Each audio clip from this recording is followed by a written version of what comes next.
سبحان الذي خلق الأزواج كلها مما تنبت الأرض ومن أنفسهم ومما لا يعلمون وآية لهم الليل نسلخ منه النهار فإذا هم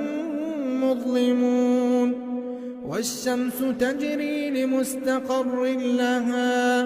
ذلك تقدير العزيز العليم والقمر قدرناه منازل حتى عاد كالعرجون القديم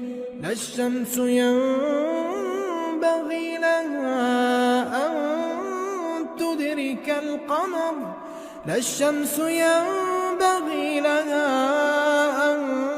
تدرك القمر ولا الليل سابق النهار وكل في فلك يسبحون